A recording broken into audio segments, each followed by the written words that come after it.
All the second stage tanks now pressurized. Astronauts report it feels good.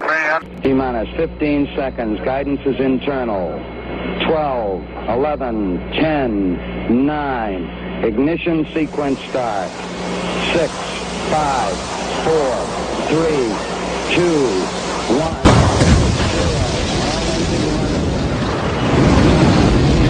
Like a furry torpedo to the jugular. This is Honey Badger Radio. Radio with Buddy.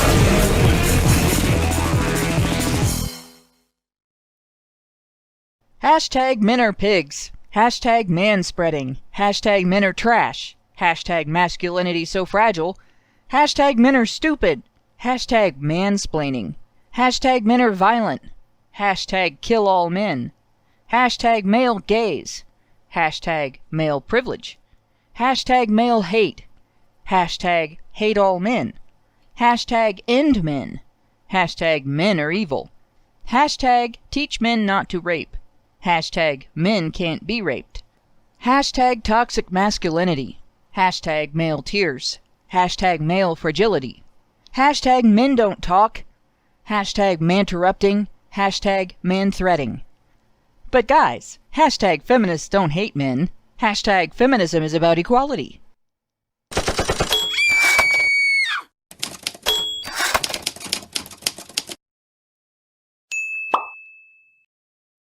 On October 10, 1993, when the Violence Against Women Act of 1994 was under debate in the Senate, the Toledo Blade published an article about the methods feminists were using to push for the bill to become law.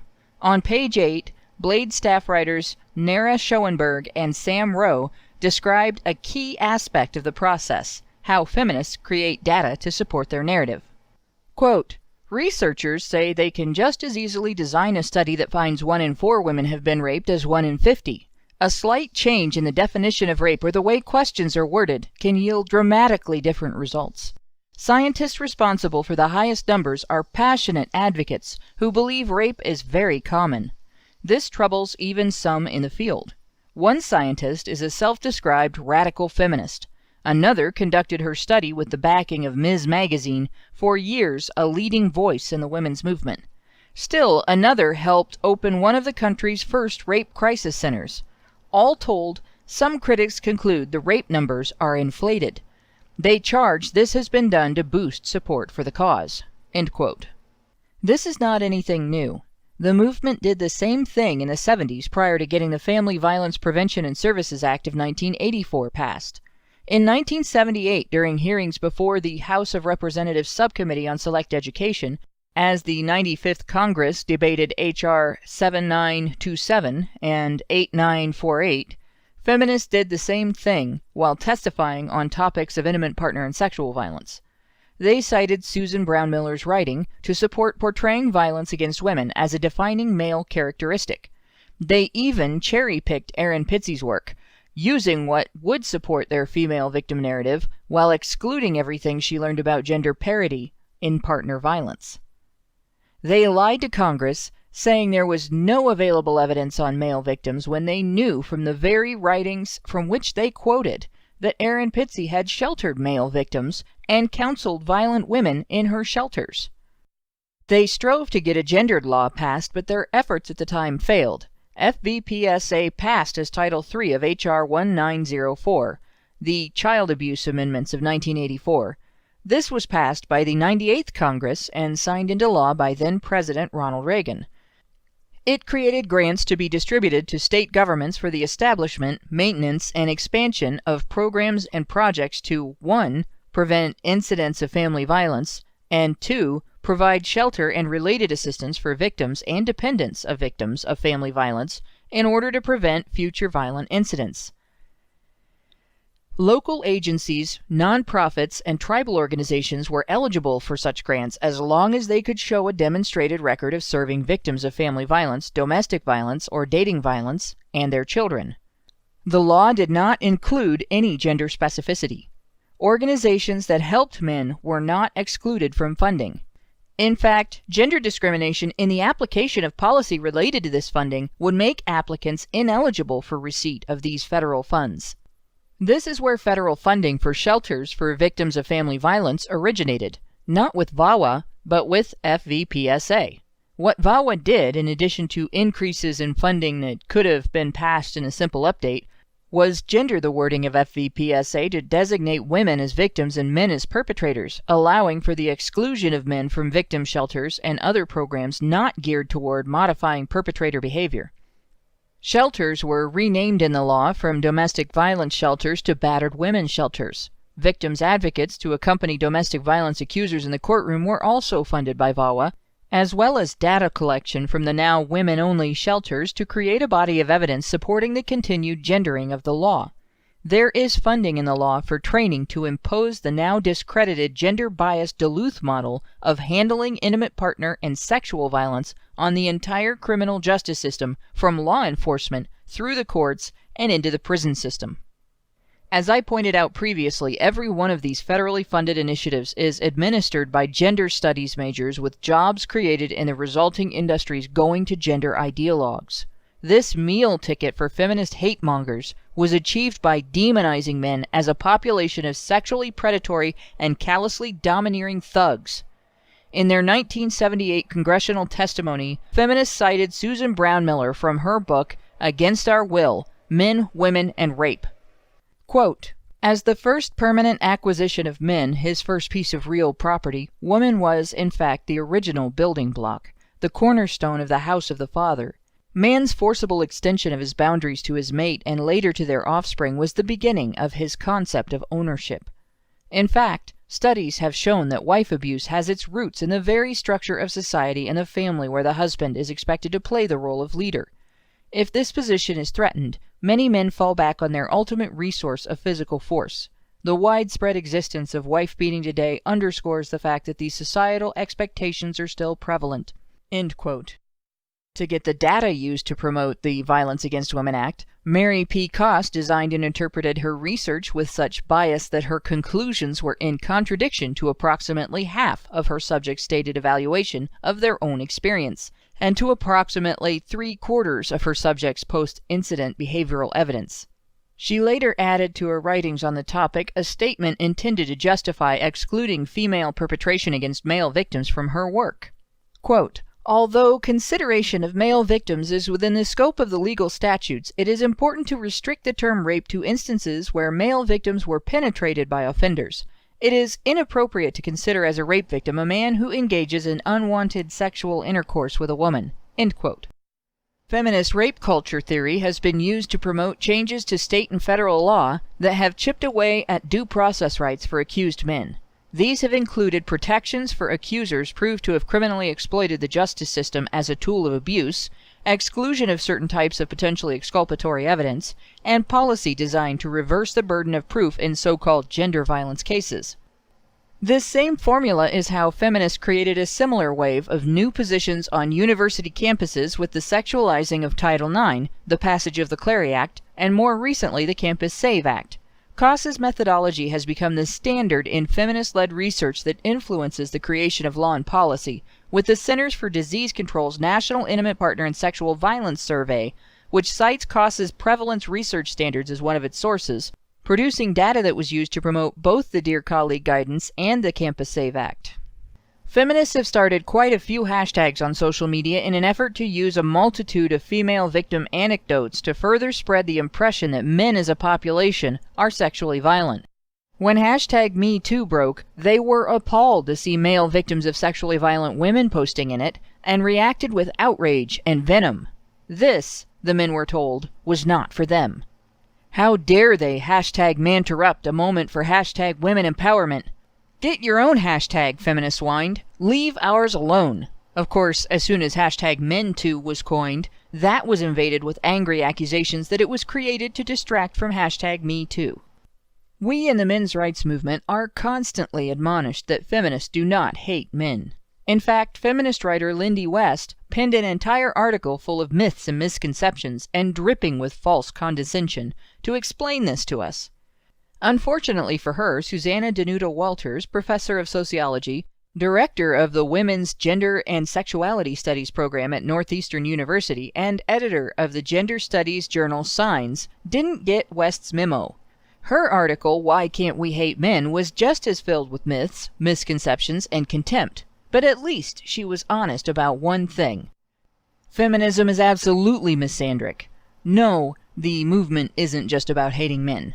Its entire ideology and the commercial enterprises it supports all rely on that hatred. It is the bread under the movement's butter, the foundation upon which the victim narrative its practitioners exploit rests, without which not one thin dime would be raised for their initiatives. Male guilt fuels that narrative, and the narrative fuels their every sales pitch in one of the longest-running scams in modern history. This is why today we're seeing feminist animosity and antagonism so ramped up. This is where the panic you can hear in the sound file we've been listening to, with this speaker revisiting the history of that scam and wondering what went wrong, comes from. The hysteria we're seeing today among proponents of gendered law and policy on sexual misconduct is very telling. This is the first time in decades that their scam has been challenged, and they have lost ground. They had taken academia, gained another market for accusers, advocates, and services, and secured control over the educational and living environment on university campuses. The DeVos walkback of the Dear Colleague guidance isn't just a minor setback to them. It's a slap across the face to a couple of generations of feminists who have seen nothing but administrative coddling throughout their years of activism. I believe this is only the beginning of what will prove to be a long, darkly comical tantrum. And folks, we'd better have our facts and our popcorn ready, because it's going to get interesting.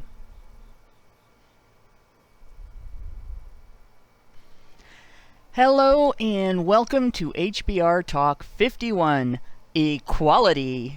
I'm your host, Hannah Wallen, here with she who must be obeyed, Karen Straughan, and our undercover badger, Andrew, who has infiltrated academia cleverly disguised as himself. And we're going to continue discussing his observations from the recent Title IX Research and Resources Conference at Rowan University, with another go at our friendly neighborhood professional victims spiel. But before we get to that torture, however, you gotta listen to a shill. If you're on YouTube and it starts experiencing platform malfunction syndrome and won't let you listen, we're also on Twitch and Facebook because you can't keep a good badger down. If you want to be sure you'll always be able to catch our live streams, even if YouTube decides to throw us in the gulag for wrongthink, and one of our channels is always in there. If you want to be able to catch our show in its audio format, remember to go to badgerfeed.com and remember to register to receive notifications. And if you really want to thwart Google's efforts to manipulate everything, I guess we just found out in the last couple days that it's not just getting rid of our line of thinking. It's getting rid of our line of thinking everywhere. Don't forget to like and share this and other Honey Badger live streams for at least as long as they're on YouTube and on Twitch. And now, on a more serious note, as you know, the judge in our case did find against us in a ruling that was riddled with errors in fact and law, and it has multiple points which justify an appeal. In response, our opponents are demanding a huge sum as retribution for Alison's crime of being a woman in comics who openly, publicly dared to refuse to give feminist ideologues permission to whore her out for victim points. Yet she also refused to shut up about not being whored out, shuffle off into that nasty little corner in which they like to keep women who do not need them, and women who do not hate men. Alison has made a video explaining in more detail, and the Honey Badger Brigade is raising funds to appeal the initial ruling. At this time, we are at about 71% of our total, so please consider helping us with this case if you can. There is a link to the fundraiser and Alison's video in the low bar. If you don't support an appeal, we're not asking you to donate, but if you're like me, and you don't want to tell social justice ideologues that we'll roll over and give them what they want if they just hit us hard enough. If you do want to see an appeal to this egregiously flawed ruling, click on the link, go to the fundraiser, donate if you can, and spread the word by sharing the link to the fundraiser on social media. Increasing that fundraiser's reach can make a lot of difference. Now, let's dive on into this dialogue. I'm going to have to scroll down here, and we will start where we left off. But first, I have to go back to the beginning, because for some reason SciTube doesn't like to give us a whole lot of options.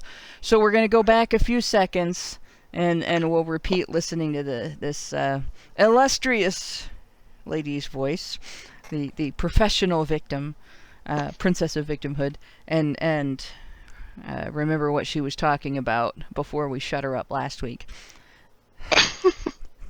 Challenges and issues there. And the last, and I think most important to this day, I still reference and cite it for people, is the criminal roundtable. Because this idea of forcing police to be involved against the wishes of the survivor comes up every day. It seems to be repeated over and over. And it, in a nutshell, interesting enough, Senator Clara McCaskill, who had this roundtable, brought it up every roundtable. Shouldn't we make police get involved? Shouldn't we do this?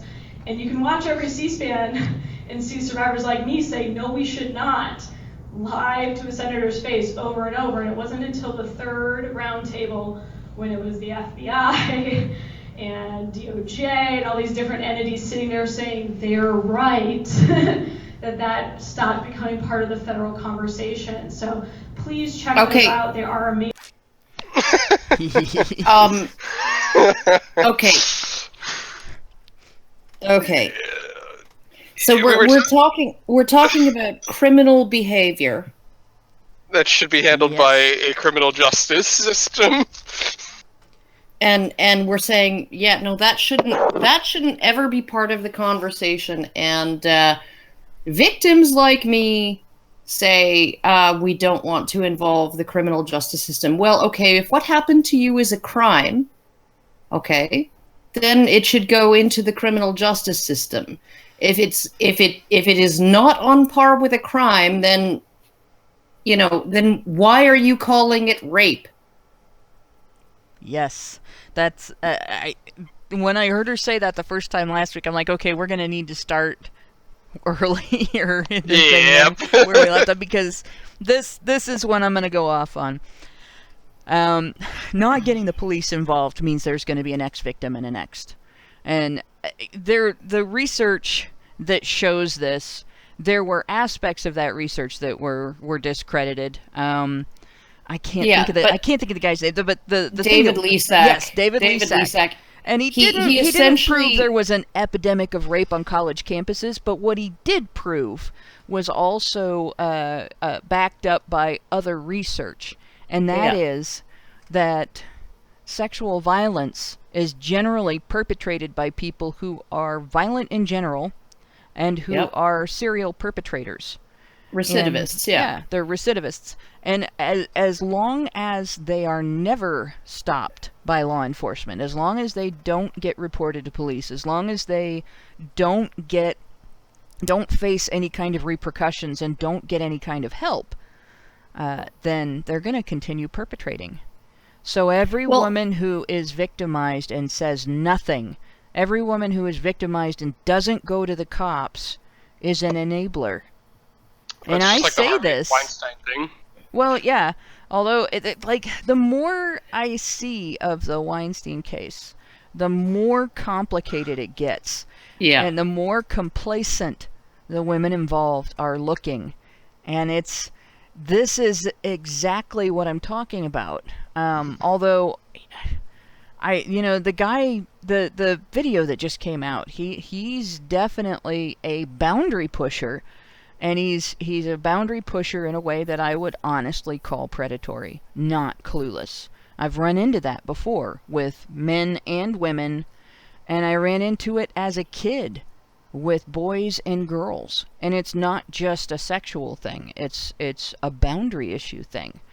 And what the big problem seems to be with Weinstein victims is they never learned how to reinforce their boundaries. And feminists are busy telling girls they don't have to, which is bullshit. It's the opposite of what they need to be getting told. Yeah. Yeah, no, what Weinstein, the Weinstein case, like the entire Hollywood casting couch case, seems to be an issue of some women being willing to trade sexual favors for career favors. Okay? Some women being actually happy to throw themselves sexually at men in power, right? And I would say men being willing to do that for, with women in power as well, right? In order to get something transactional out of it. So these are consensual, transactional, bargains that are being made, right? But what that does, because those women are prepared to do that and set that precedent, is that now you have these people in power coming to expect that this is just par for the course, that, that they're going to get this from people who want them to do them a favor. And so essentially you have more than one type of woman who massaged and freaking let Weinstein go down on her, right? Some of those women will have been perfectly happy doing that and getting what they want out of it. And other women will feel pressured into it because of the precedent set by those other women. So we're looking at something that's incredibly complex. I mean, when you look at, what was it Rose McGowan, who had a 4-year consensual relationship with Weinstein after he allegedly, forced sex on her? Yeah, like, I know that there is evidence that she was not as, that she didn't describe it as much of an objectionable experience at the time as she does now. Now that she doesn't have a career, and he has, what has he done for her lately? Nothing.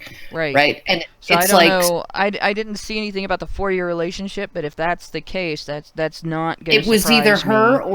It was either her or Asia Argento.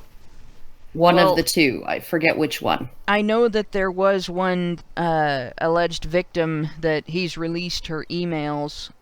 That was not Rose McGowan. So if that's who you're thinking of, then it's probably Asia Argento. Yeah. Well, all I know is that what you have is an extremely complicated situation. Yeah. Right, where some women are willing to do this and happy to do it, and other women are not, and it's come to be expected because of the women who are willing to offer that in exchange for services rendered, right? Yeah, and they women are not for their career. Yeah, and other women are not willing to do that. And so it's like, honestly, like the entire thing is just like completely freaking muddied. And then the moment that you have people as crazy, right, as Asia Argento and Rose McGowan, who are certifiably fucking crazy. Yeah. Right? I mean, I'm sorry, but they are. And none of my assessment here has anything to do with the Me Too stuff. It has to do with all of the other stuff that has gone on, right, with them. Where you literally have Rose McGowan standing up and freaking out and berating fans and all of this other stuff. Like they are really behaving in ways that, Anthony Bourdain, all of his friends were essentially, this woman is actually crazy. Asia Argento seems crazy, and I think you're getting in too deep with her. And he defriended everybody who warned him about her. Yeah, because they're good friends. And so essentially what you have are like crazy women who may have made a bargain that seemed like a good idea at the time, but they're not able to get anything out of it now, because they're in their 40s and they're crazy and nobody wants to work with them, and so there you go. Well, and like this is something that the toxic Hollywood woman, that's something that actually is sort of a trope. You have the diva, and then you have just the ball busting raging bitch. And it seems like they've sort of gotten together in some of these women, and they're a little bit possessed by both, even after they stop being beautiful enough to be divas, because the ball busting raging bitch has made them so ugly. Well, think about what it takes to immerse yourself in a role and be really, really believable as an actor, right? And think about the traits of borderline personality disordered people, right? And how they can be one person at home with the spouse or children that they choose to abuse, right? And then a completely different person out in public.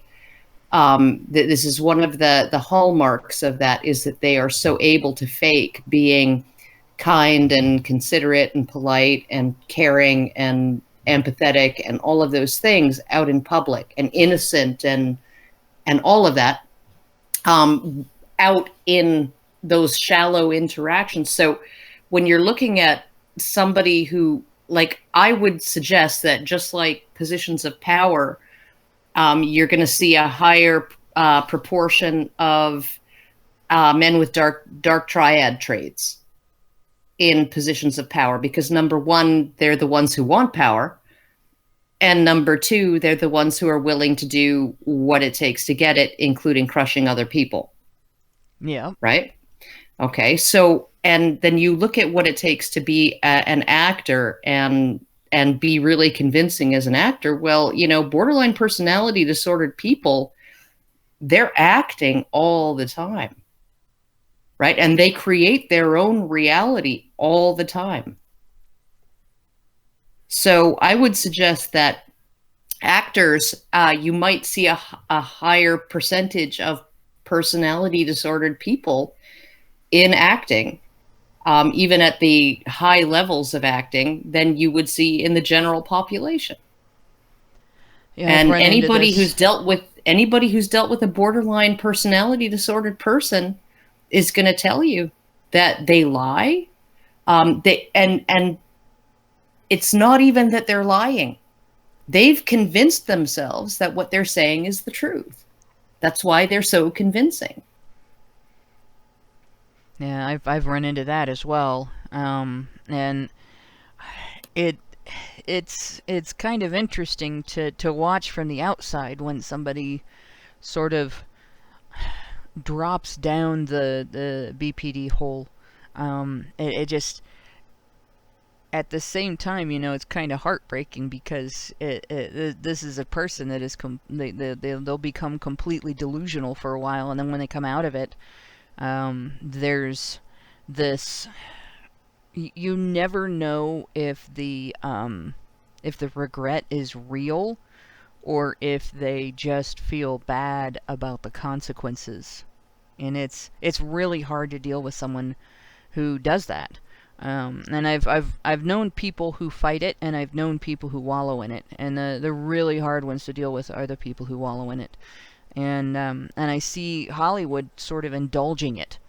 It's like, we need this from you, so if it results in bad behavior, we're just going to gloss that over and move on. And, if we don't need you anymore, then we'll make you our clown. And they've done this over and over again to Hollywood personalities. I've watched this happen to several Hollywood personalities, and Hollywood personalities in the music profession as well, all of my life. You see, like, South Park kind of did an episode on this, and I'm not saying necessarily that Britney Spears has that specific disorder, but they did an episode on this with the sacrificing of Britney Spears, and it really is almost like a human sacrifice for the sake of people's entertainment. Somebody in the chat's mentioning Charlie Sheen. Yeah, that's another example. But we've done a minute of the audio, and we've already we're like half an hour into the show now. So yeah, and it was about involving the criminal justice system, which the thing I really want to say about that is, like, I've already said the bit about victims coming later.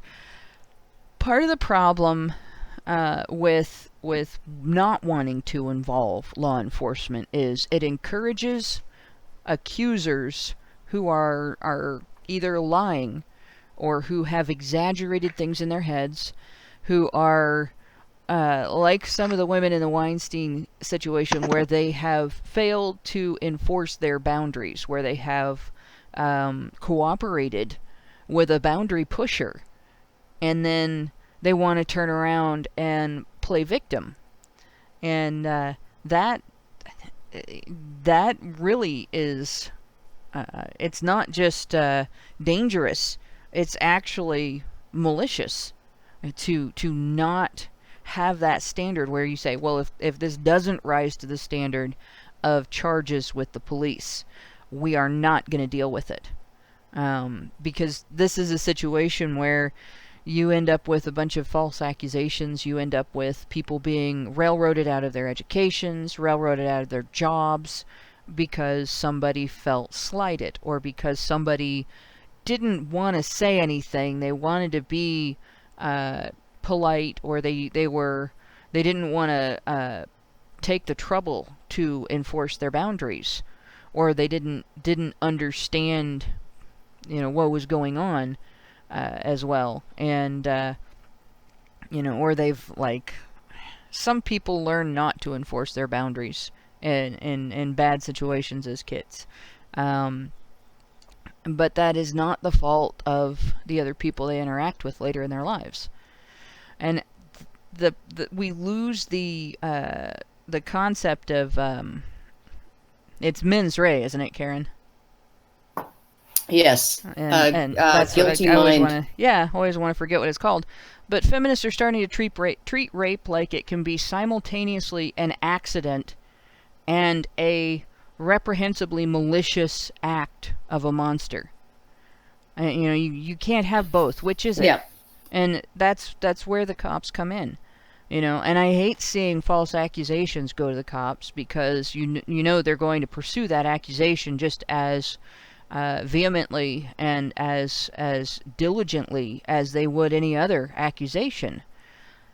But there needs to be repercussions for false accusers to balance that out, not a lack of going to the cops, either way.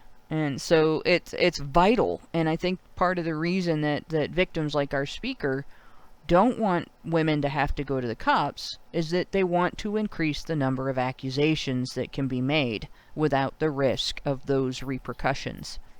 Oh, I don't even know whether it's risk of repercussions. I think honestly, it's why go to the cops when you can ruin a guy's life without due process on a preponderance of evidence standard, right? Yeah. And you don't even have to really testify. You don't have to face your accused in any kind of proceeding. You don't have to have your accuser, or you don't have to have your accused be able to face you, cross-examine you, ask you questions, anything like that. And you're dealing with institutions that are, tripping over themselves to find students responsible for sexual misconduct, right? So, like, why would you go through the criminal justice process to prove things beyond a reasonable doubt, to have to supply corroborating evidence, or at least be so convincing in a he said, she said case that a jury or a judge is willing to put somebody away for, between 2 and 20 years, right? Why would you go through that, and have to testify in front of a courtroom full of people, with the accused looking at you, able to look at you from the defendant's table, right? Why would you do that when you could just, it's not as bad as going to prison for, 5 or 10 or 15 years, sure, but it gets the job done. He's certainly going to be sorry now. Yep. Well, let's get on with the audio here. Amazing resources, top officials talking about issues that still exist to this day, including in the criminal section. And last but not least, of course, Serve Justice was founded in 2014. So I had made Serve Justice as a student group in my spare time as a law student because I wanted to keep the activism going. I was no longer in undergrad like many of the activists, but I wanted to do something, and Serve Justice represented this political group of different individuals who really wanted to keep policy and legal reform going. Really quick, she's the first person who I have ever heard say that law students have such a thing as spare time. But going on. But I was graduating law school, and I was going to have a ton of debt, and I still have it. And I was trying to figure out what I'm going to do next. It's pretty far to ride to then drop to the bottom of some law firm food chain. So I decided to get crazy and found a national nonprofit. I did the same day that I filled out my bar application and dropped it off in Maryland. I just drove up to Delaware, incorporated, and decided to start forming a national nonprofit while studying for the bar because I wanted a legal organization that represented victims in campus hearings throughout the country. Here we go. I'm going to stop it here again. You remember I was talking before about the feminist advocacy research scam where they create victimhood. And this is another one that is I'm going to reference South Park again. They have the underpants gnome and the underpants scam. You have your step 1, your step 2 is just question marks, and then your step 3 is profits. Well, the feminist advocacy research scam doesn't have question marks. It has victim status, it has gynocentrism, it has male guilt, and feminists rely on those when they lobby the federal government and state governments and big businesses to donate money or to force taxpayer money into their pockets for initiatives like she's talking about here. This nonprofit probably gets federal funding. If it doesn't now, it eventually will. And they make their money on that professional victim status. Like I said, whoring women out as victims as proxy victims for political power and money for initiatives like this. Well, it's certainly easier than trying to get partner in a law firm, isn't it? Yeah, much easier than trying to get partner in a law firm. And you start to look at what junior partners and interns and associates and everything go through 100-hour weeks, 100-hour work weeks, where they you do nothing but eat, sleep, and work, and eating and sleeping are optional.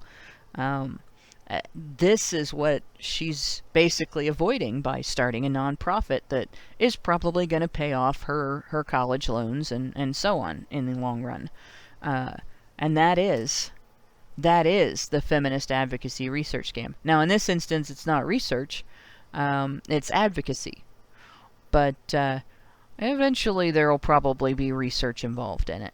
And it'll be like Mary Koss's research. It'll be deliberately biased to exclude female perpetration and exaggerate male perpetration against women. Yeah. Oh, yeah, absolutely. And just exaggerate the victimization of women no matter what, right? What... Although, I will say that in my travels talking with feminists, they are willing to admit that men are victims, but they are not willing to admit that they are less willing to admit that women are perpetrators of domestic and sexual violence. So they are happy to say that domestic violence exists within gay, male, same-sex couples. They're happy to acknowledge that male-on-male rape exists, right? Even if it's just a tiny, minuscule percentage of all the rapes that occur, right? It is out there, and those men are genuine victims, right? It is when female, and Mary Koss, there's a reason why she excluded made to penetrate from the category of rape. It was so that it would not be captured in the rape numbers, and because it is the female perpetrated form of rape, not because it is the form of rape that victimizes males. No, that's not why. It's because I have the feeling that she would have been happy to include it if 99% of the perpetrators of Made to Penetrate were males. Yeah, right? I agree. Yeah. And actually, she is by excluding that, she is excluding female perpetration against both sexes. Yeah, and she's also excluding every instance of a pedophile priest putting his mouth around a 14-year-old boy's penis against his will. Yep.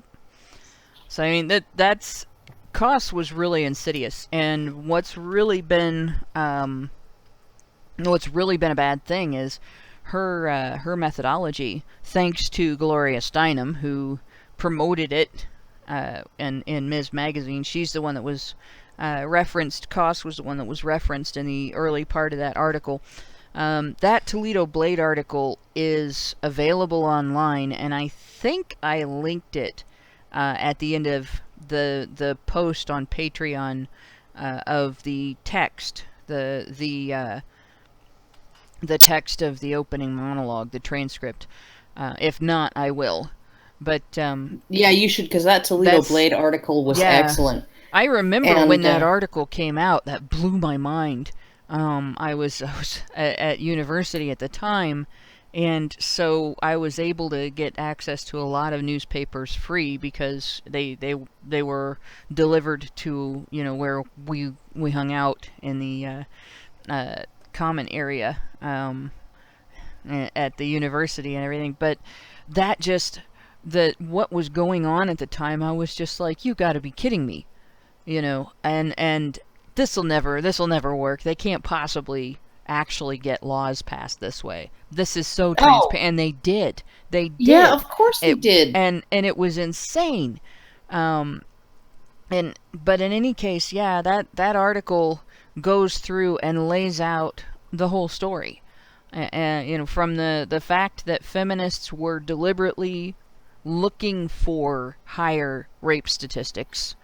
That was made very clear.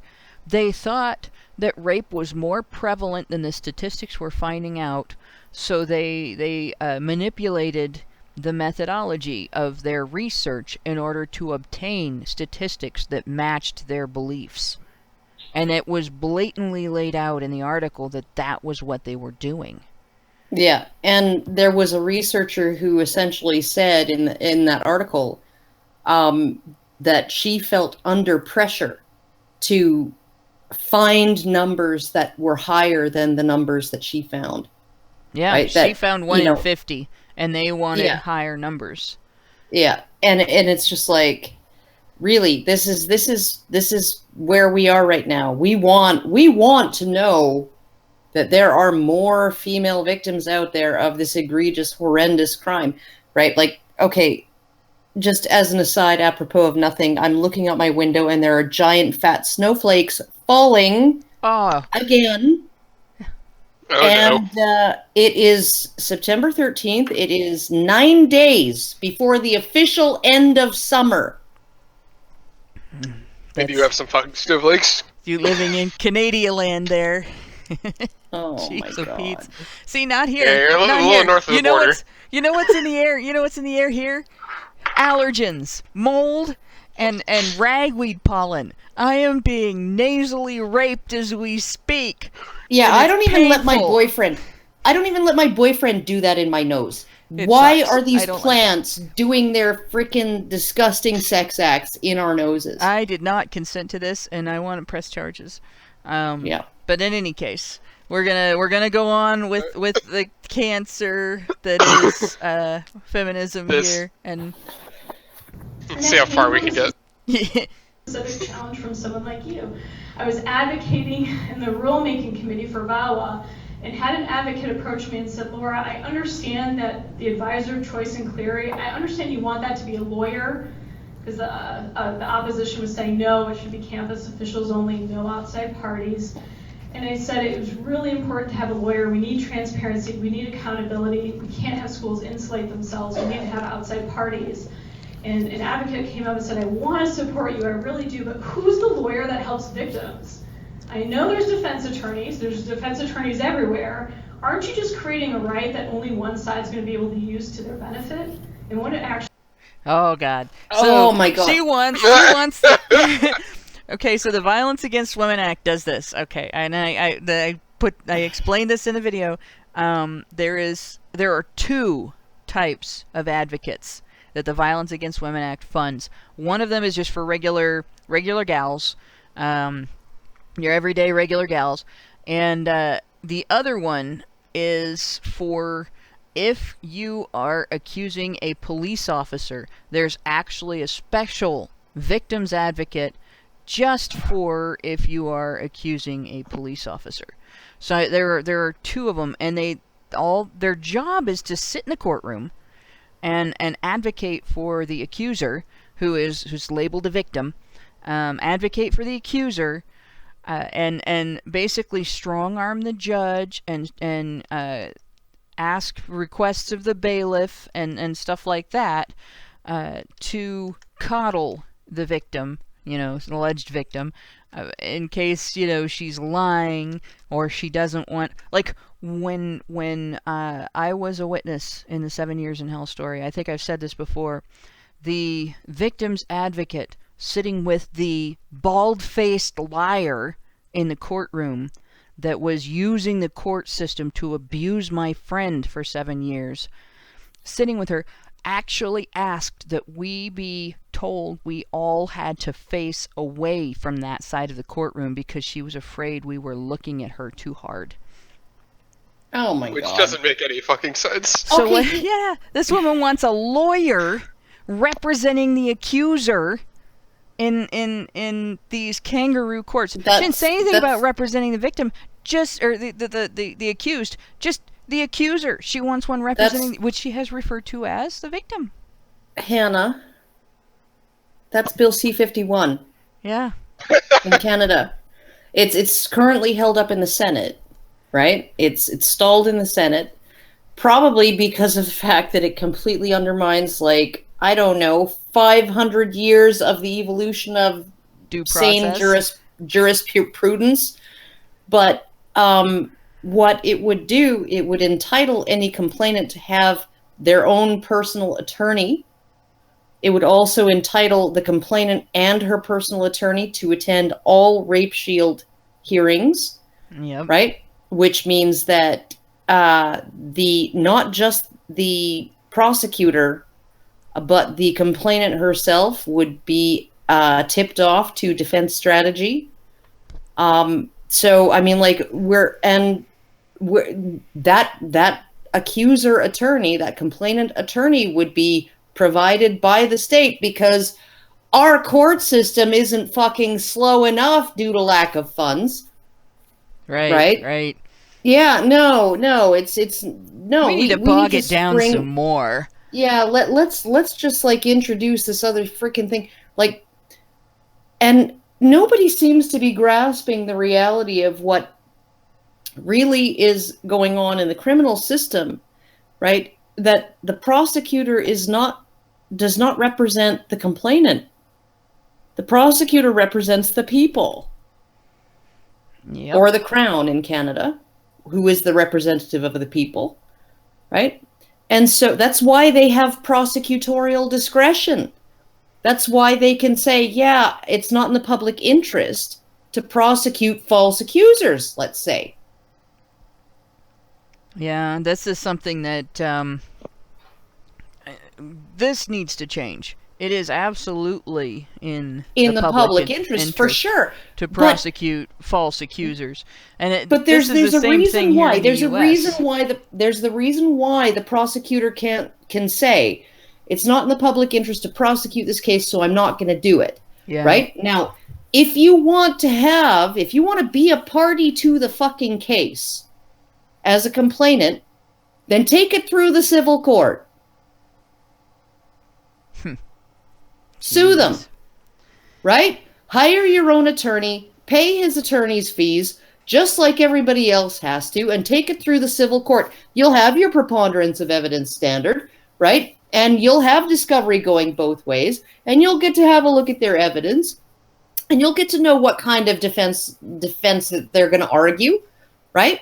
Okay, and you'll have all of that in a civil court, right? But when you have the combined resources of the prosecution, which is paid for by the government, the police, which are paid for by the government, right? Who have the power to subpoena, the power to put you in jail pending trial, okay? All of those powers that the state has, when you want to engage that system, you don't get to have a fucking representative because you're not a party to the case, because the only reason why the people who are working for the public, who are representatives of the public, are taking your case is because they think that it, number one, is in the public interest, and number two, has merit.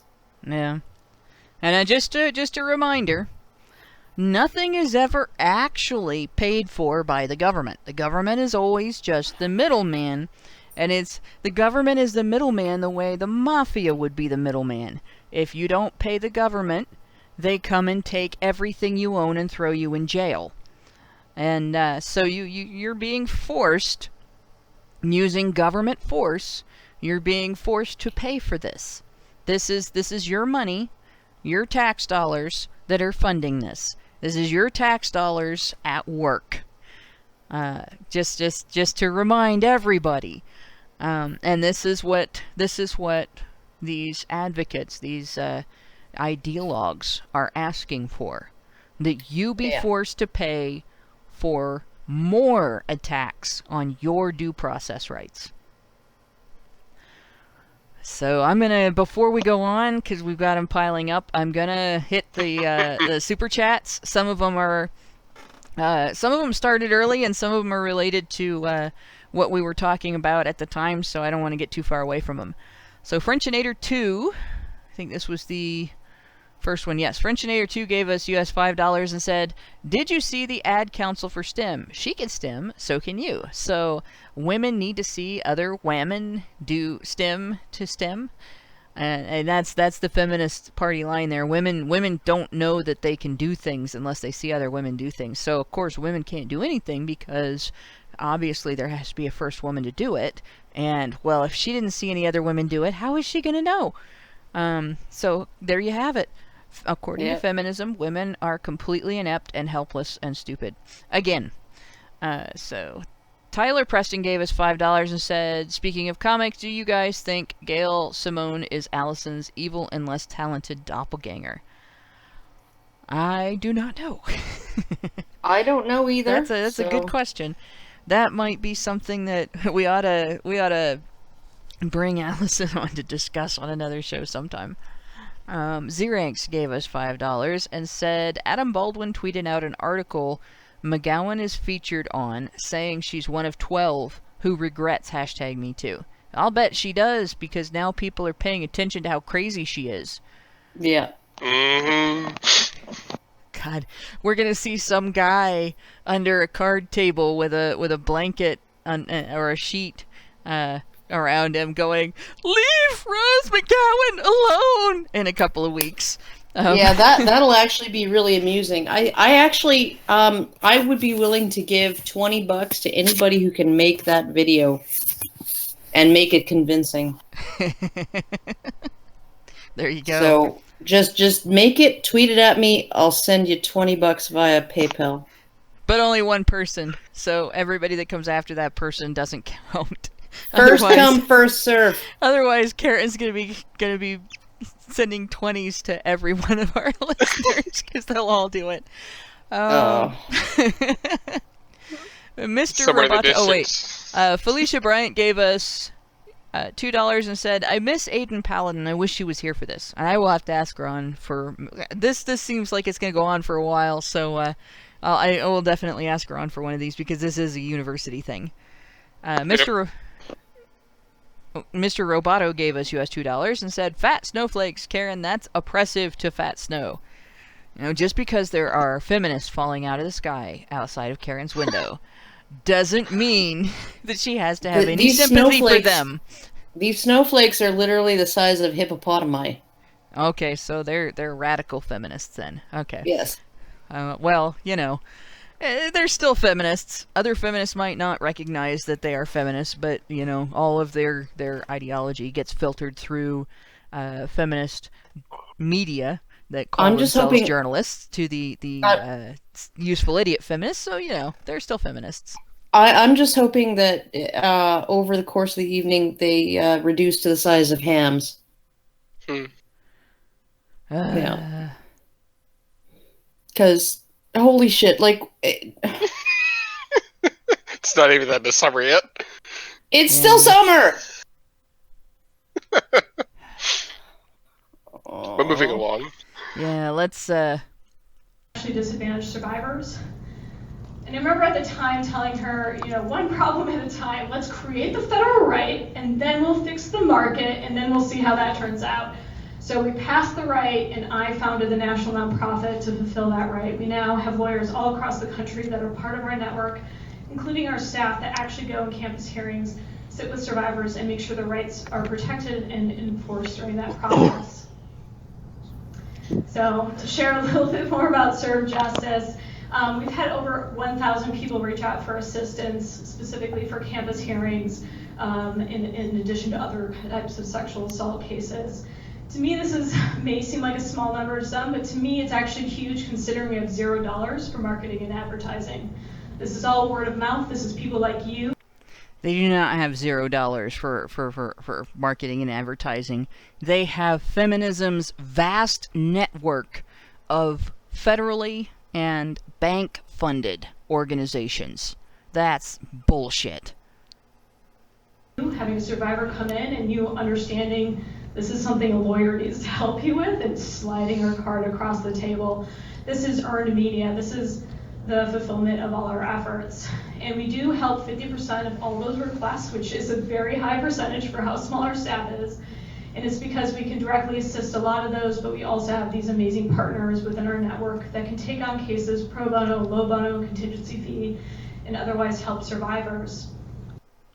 And yet they have no resources because, what did we say last week? Feminism has no power and no influence. Yeah, absolutely none. None. Oh, this reminds me of this reminds me of when Mark Angelucci sued the California network of women's shelters to get them to at least, and this is what he contended through the entire lawsuit, right, is the least you could do for male victims is give them a hotel voucher. We're not even asking that you house them in your shelter, right? Okay, just give them hotel vouchers and give them access to, you know, some legal counseling and stuff like that, right?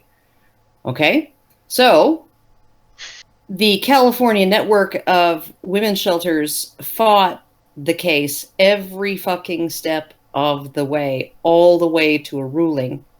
Which they lost. Which they lost, and men in California are now granted by a judge. They are now granted by a judge the right to, when they go to a women's shelter and ask for help, to be given a hotel voucher and legal counseling. Okay, so, and in the media, and, you know, these feminist-run women's shelters kept saying that, oh yeah, no, they're trying to shut us down. They're trying to shut us down. Or they want to have men in the shelters and they won't take anything less and blah, blah, blah, blah. And they're just out to like defund us and all of this stuff, right? And it's like, no, they offered you the outcome that you got, like all the way through. You fought it to the end. And then they were like, and think of all the legal fees we had to spend fighting this case, right? No, because the law firm that represented them was working pro bono. So they didn't spend one dime defending themselves in this lawsuit. Not one fucking thin dime. And then at the other end of it, Capital Research Center did an investigation on the funding of feminism, and they found the biggest banks in the world, the ones that people talk about being in control of world politics and world business and everything, fund groups like the National Organization for Women and other feminist groups. They get shitloads of money from these guys. And then you have foundations like the Ford Foundation, that also, all these big, once again, politically motivated philanthropic foundations are that also come from funding, old money. they're also funding feminist organizations. And, this is not a small money group. No. Even if individual organizations within the feminist population individually don't have federal funding and individually aren't getting Rothschild money or the Cook Brothers money or any of the like my bank actually funds these guys. I'd actually have to use a local credit union to bank with somebody that didn't fund these guys. And even if an individual group is not getting that money yet, they are getting help from these bigger groups. They are in contact with them, they are networking with them, they are using their resources and so on. They're still sucking from the teat of this huge network of funding. It's just unbelievable how much money is involved in feminism. But they have no power and no influence. Absolutely none. And while we were talking about all of that money, Alberta Nada gave us $5 Canadian, but didn't give us a message. So we don't have anything to read off. We've done a lot of stuff with policy. You've already heard some of the highlights. Passing the 2013 Violence Against Women Act. In 2014, Governor Cuomo mandated that all SUNY school systems have the same policy and procedure for addressing gender violence, which is brilliant. Why would you want every campus to have a different process? And we were able to be part of that, and that of course turned into Enough is Enough, the New York law that has affirmative consent in it. Great. Affirmative consent passed. That Bill C-51 again. Bill C-51. It would encode affirmative consent in Canadian criminal law. So we're actually exporting shit to you guys now. We've been doing that for for a century. No. Okay. But sometimes their crazy comes down to us, though. Yeah, okay, no. This is not you exporting ideas to us, okay? Because so far, the only thing that affirmative consent applies to in the United States, even where bills have passed, is shit that goes down on university campuses. So far. Fair enough. Far, right? We're taking it into our criminal system. We have a different political system here than you do. That's part of it. So they're using the universities as a baby step to get to our legal system. It's a springboard. But, okay, and it's affirmative consent is in your model penal code, right? For sure. But we have a bill stalled in the Senate. The only thing stopping it is the sober second thought of the Senate, okay? We also have a bill stalled in the Senate, Bill 337, okay, that will mandate feminist training for any judge wanting to ascend to the bench, okay? So that's straight out of VAWA. Mandate that training for these judges for sexual assault and violence against women offenses, okay? But 2 years ago, okay, because this training's already voluntary through the Canadian Judicial Council, which is a non-governmental agency, right, that helps to educate judges. Okay, so it's like sort of, it's authorized, it's endorsed by the government, but it's not funded by the government, and and all of that, right? So it's like in that weird middle place where it's not technically official, right? But the government allows it to do certain things, right?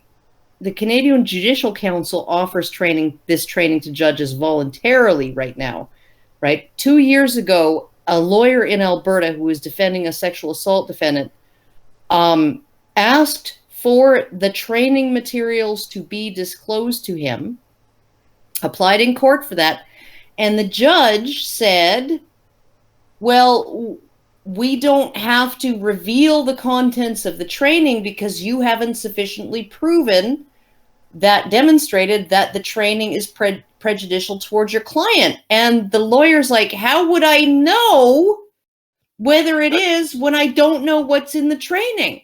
That's supposed to be like a part of discovery. And you not have discovery, Canada?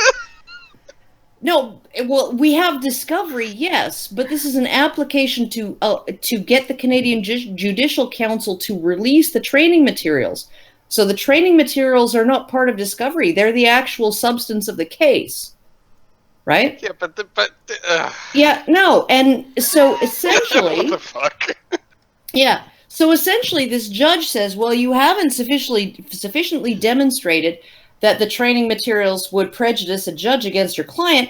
And the lawyer argues, well, how can I know that if I don't know what's in the training materials? And everybody seems to be forgetting the fact that doesn't the Canadian public deserve to know how their judges are being trained? Yeah, you would think. You would think you would deserve to know.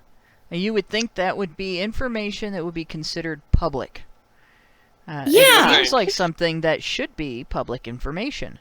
Yes, but this is another thing. This is you keep hearing the term deep state, deep state. Well, anytime there is information about the state that you can't have, that's the deep state.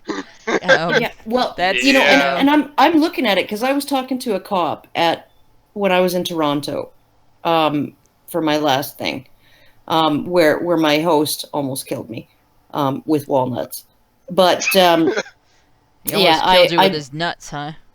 Her nuts. And that's even worse.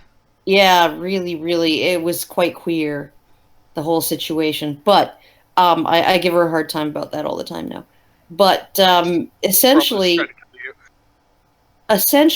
I was talking to a cop, and he said he has received memos from on high regarding, and he's a Toronto cop, he's already earned his pension, he's like, I could leave anytime, that's why I'm willing to actually talk to people, right? I'd rather keep my job, but, if I have to walk away, I can. And he said he's received memos from on high regarding, you will comply. As a police officer, you will comply with all of this woo kind of neuroscience or pseudoscience that Emily Yoffe exposed as questionable in a big article that she wrote a year and a half ago, maybe, on trauma-informed responses and trauma-informed investigation techniques. And all of this. You missed that discussion. Yeah, well, but he's essentially saying he's receiving edicts from higher up in the police force saying you have to do this, and you're not allowed to tell anybody that you're doing it. What? Yeah. What the fuck? Yeah, this is strictly confidential. This goes no further. Here are your orders. That's fucky. There's a lot of fucked up stuff that happens with feminist organizations, with the government, with basically with anything that is progressive, and a lot of it is backed by that money I was talking about. So it's it's the whole thing is just, it's a big mess, and the road to reform is going to be very hard because of it. but it's something that we have to do, because if we don't, we are fucked. And they're not gonna ask for affirmative consent. So going on with this, before I go on real quick, I guess I'm gonna catch up here again. Let's see. We had Mr. Roboto gave us $2 and said they were speaking of the emotional cost. Tyler Preston gave us $2 and said, Karen, I'm sorry, but your country, Canada, sucks. I hate to say it, but unfortunately the U.S. is not any better right now on these issues. In fact, the only difference you're just a little behind. Yeah, the only difference is that in order to wreck the state and federal court system in the United States, you have to sneak in using the university system or some other means. You also can't have just to do it. have a frontal attack on the court system like they've done in Canada, because people will get upset. Well, you also have to do it state by state in the U.S. Yeah. Because every state has a different criminal code in the U.S., right? Canada has one. Well, at least for the state code. There's a lot of ways in which we are one country, and then there's a lot of ways that people don't realize in which we are a nation of little countries. And we have and that's one different of ages of consent. Yeah. It's right? They don't have a federally set age of consent. And honestly, as much as if we're gonna have, we're gonna keep our way of government, then there needs to be a federally set age of consent, and leave it at that, because it needs to be standardized so that when people cross state lines, they don't become criminals when they were not criminals in their home state. But this is really, I'm not even sure the government should be involved in that. You know, this is something that should be local, and the parents ought to be the ones that are in charge of that, because you know how old your kids are, and you know how mature your kids are. I honestly, I would push government out of that, because they're not handling it very well at all, and they are enforcing it against men, but they are not enforcing it against women. Women that have sex with 16-year-olds, with their students and so on, they're not getting labeled rapists in the legal system. They're not when they do get convicted of something, they're not even getting convicted of rape. They're getting convicted of lesser sex crimes. They're not getting incarcerated. A lot of them are getting probation. Some of them aren't even. There's a news story not too long ago about one who didn't even lose her teaching license.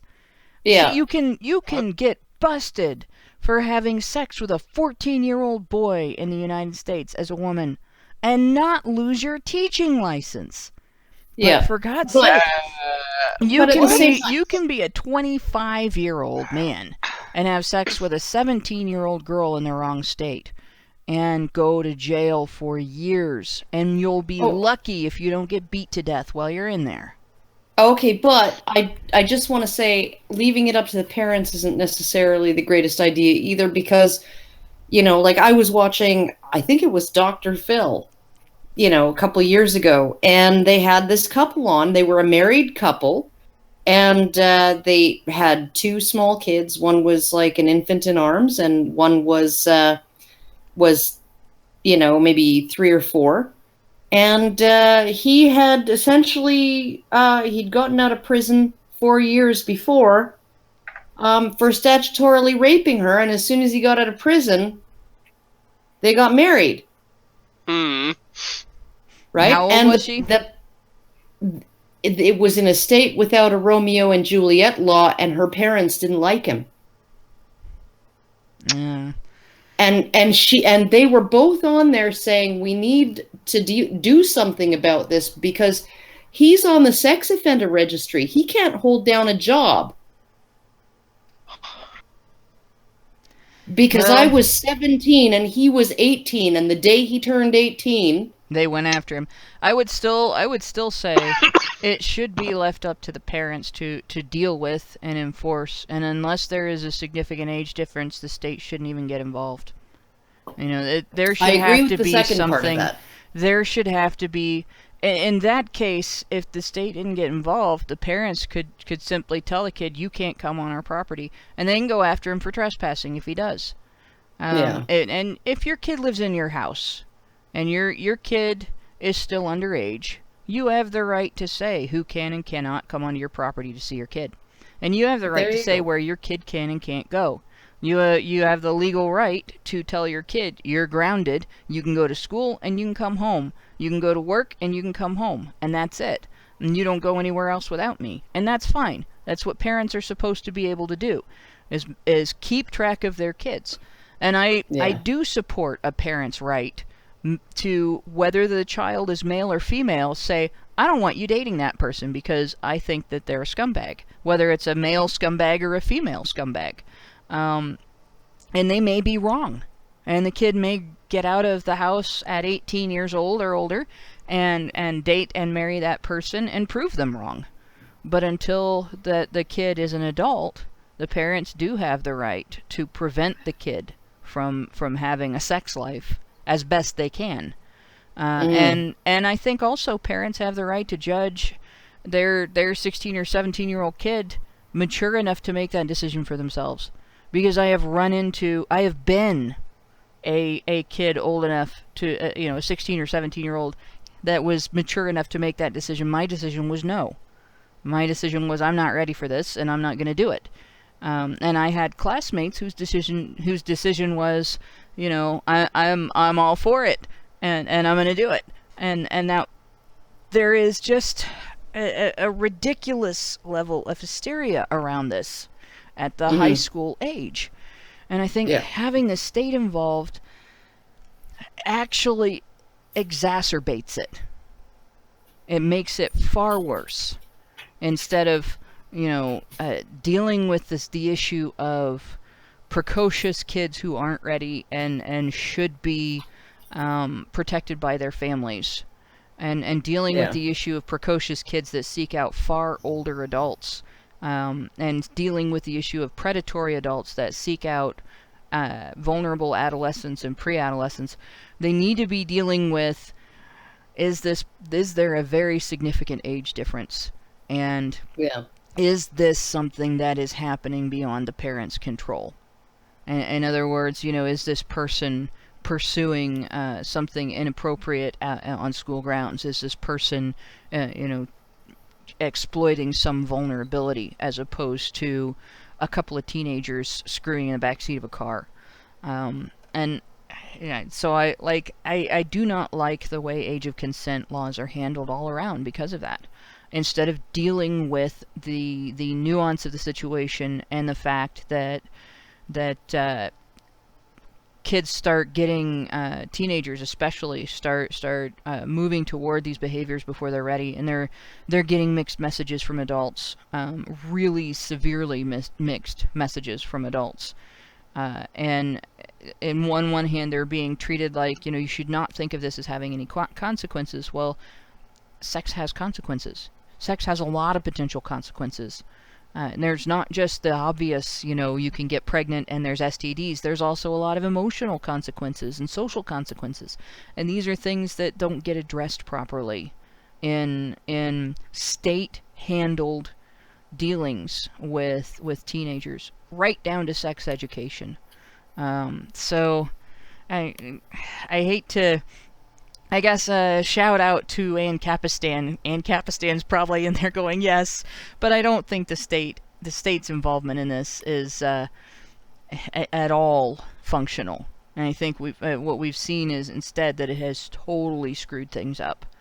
And it's made worse by the fact that we have 50 different states that all individually have their own standards for age of consent, and some of them have Romeo and Juliet laws and some of them don't, and then we have federal laws that intersect with those, and it's a mess. And then the fact that we don't treat boys and girls the same as victims, and we don't treat men and women the same as perpetrators, just exacerbates it.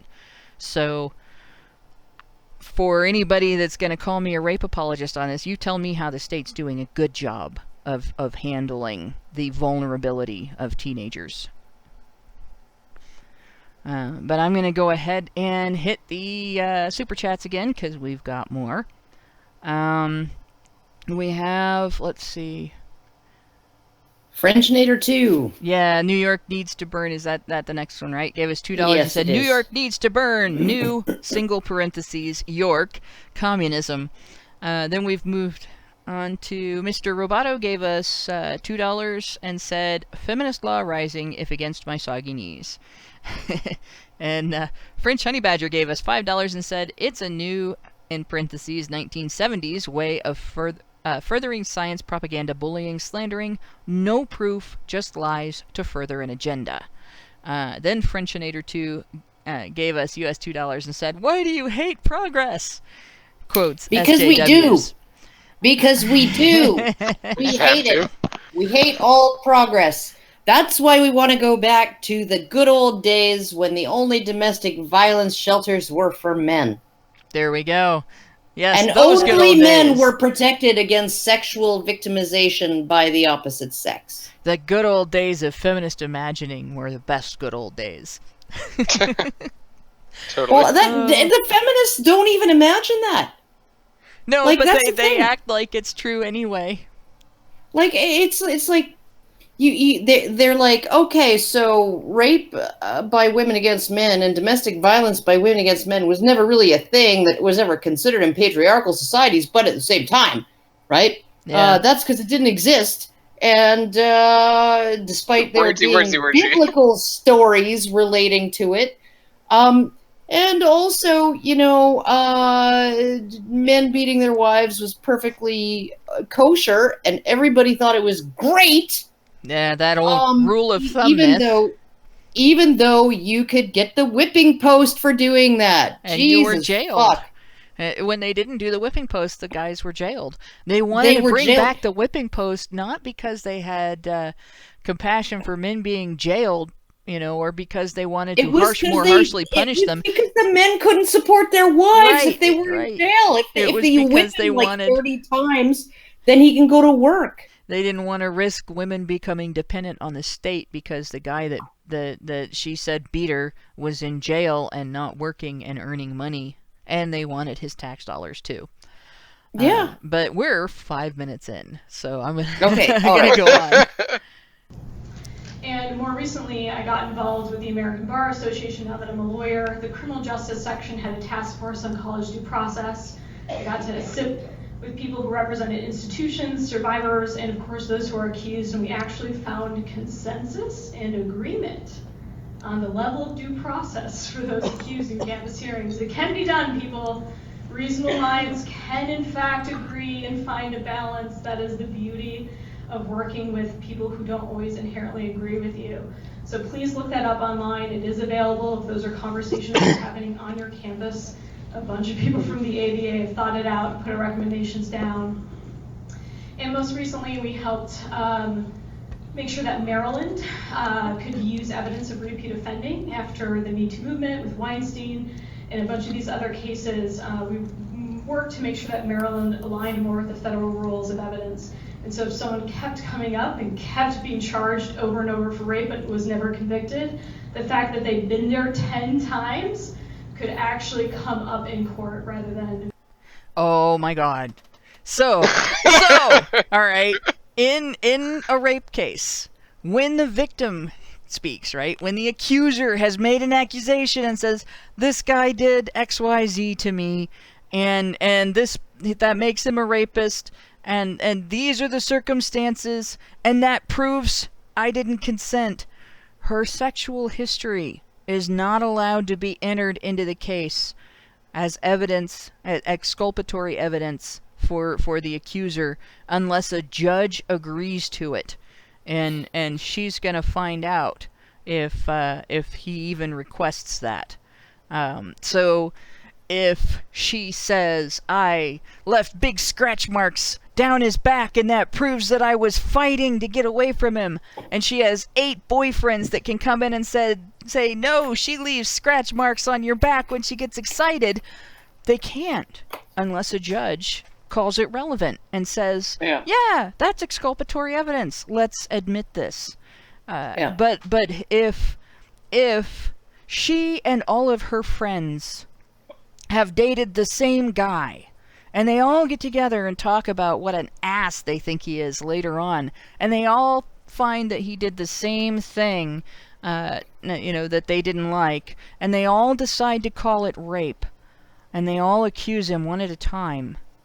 Then they can enter that in court against him. And, do you remember that? And he's... Now, I'm going to compare this to the infamous 7 Years in Hell story, which can be found on the A Voice for Men website. My author name on the A Voice for Men website is actually Gloria Sass.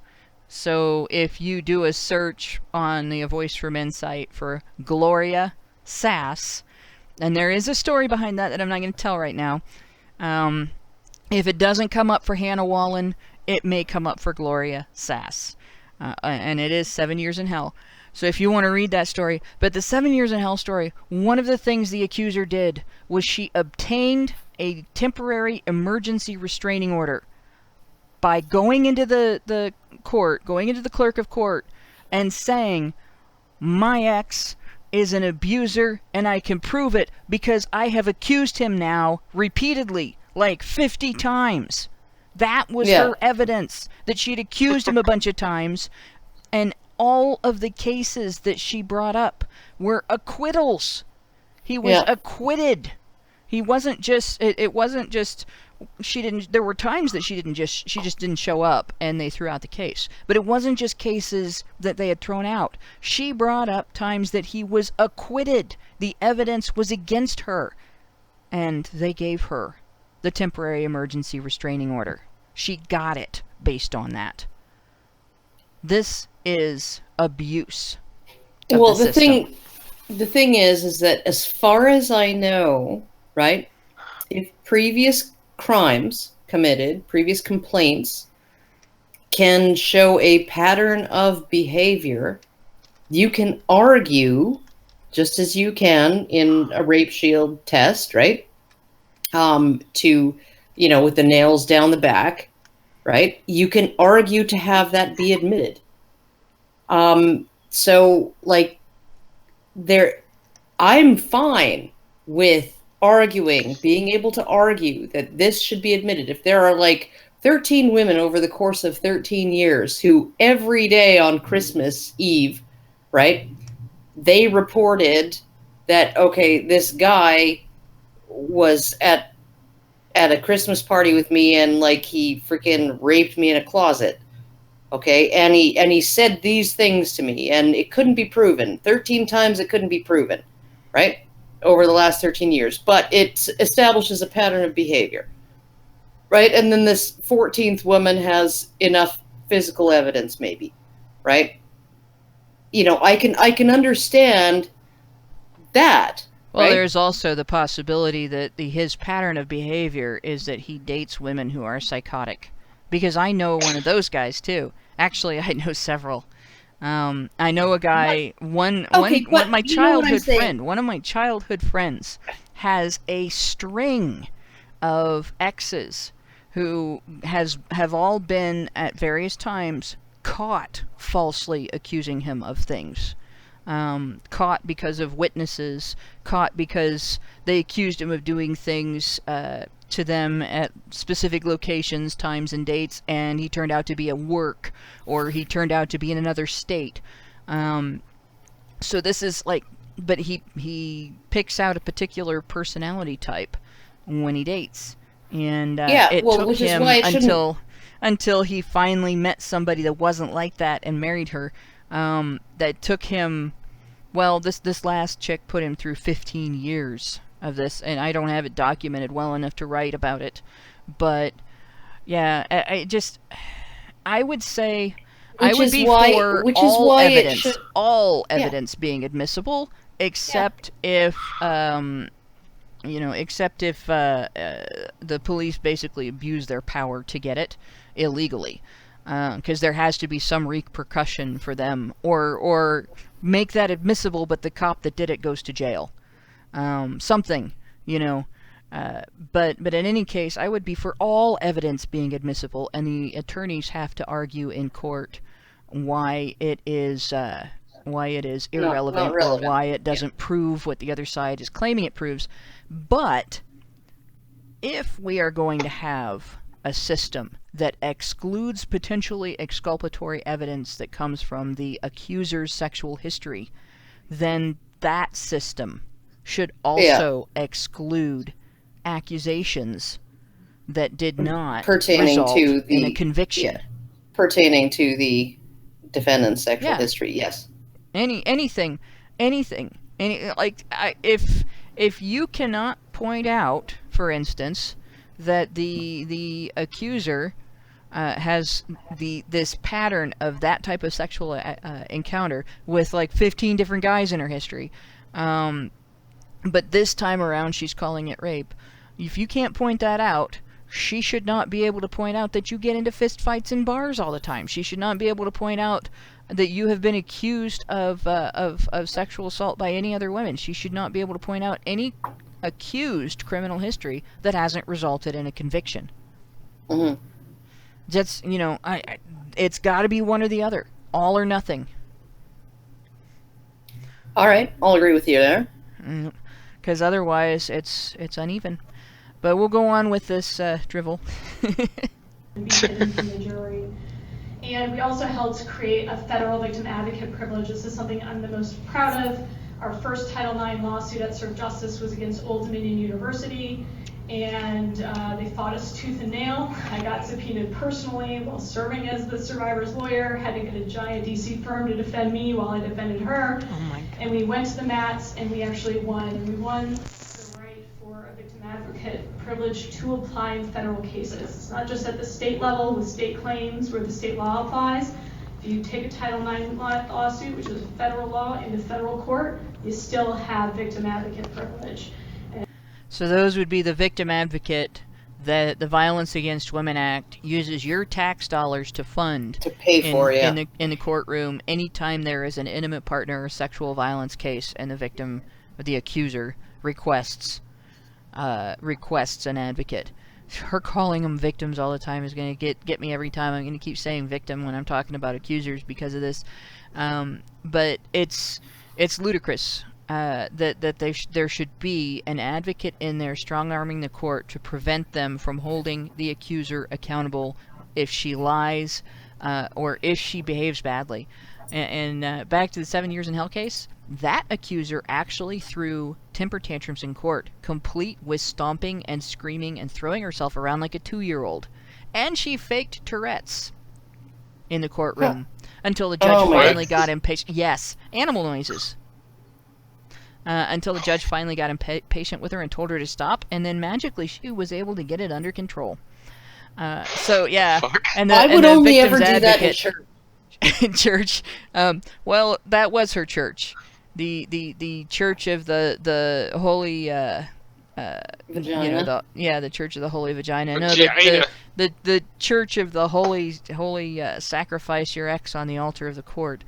But in any case, so that's what she's talking about here. She's talking about expanding the use of these victim advocates. Yeah. And I'm just honored that I got to be the advocate and the lawyer that helped create that. And of course, we do trainings, just like I'm here doing today. Over 10,000 people have heard from Serve Justice, most often from schools, but increasingly law enforcement, judges, and other officials that are having to deal and grapple with this issue. And over 2,000 attorneys and advocates have been trained by us so that they too can go into campus hearings and represent to their best of their ability. So Serve Justice is doing a lot. You can see the email address there if you ever have questions or phone calls. And we are here exclusively for survivors and kind of fighting for their rights. And there's so that was her 2014, plug. really big year, kind of the top of the movement. And so 2015 rolls around, and we still have these major influencers coming out in society. John Krakauer wrote this really important book called Missoula. If you're not familiar with the University of Montana and Missoula's case, that was one of the few times not only the Department of Education came in to enforce Title IX, but they brought with them the Department of Justice because it was so corrupt. It was not just the campus system that was failing, it was the criminal system as well. and they were working together to protect their city, which was of course largely driven by their university as part of their economy. So it's a very deep dig. It is also a very important Title IX enforcement by DOJ and OCR. And we started seeing outside. But remember, feminists have no influence No power. and no power. And no money. Oh yes, no money. None at all. They certainly do not have the entire budget of the Departments of Education and Justice backing them at all. Associations getting in the game and saying, okay, we're not just going to let all these federal agencies kind of push us to grow and all these activists to push us to grow. We're going to just embrace this and work with it. And so the AAU came up with a climate survey. A bunch of schools opted in voluntarily just to see what is happening on their campus, because one of my favorite points of data that used to be really famous, I don't think it's true anymore, but back when we started out, there would always be the survey of college presidents who said, how bad do you think campus sexual assault is? And all of them would rank, 5 out of 1 out of 5. It's a huge problem, it's a pressing problem. And then the next question was, is it a problem on your campus? 0 to 1, like giant swing. It's a huge problem, but not here, everywhere else. So the AAU is trying to get schools to say, can you Okay, so Oh, okay, so it's not a huge problem here. I don't see it here, but the media is telling me it's a massive problem all across the US. So I must be on one of those unicorn campuses, right, where unicorns fart rainbows and lollipops and sunshine and gold coins that when you peel them, when you bite them, see if they're real gold. They are real gold, but at the same time they're chocolate, right?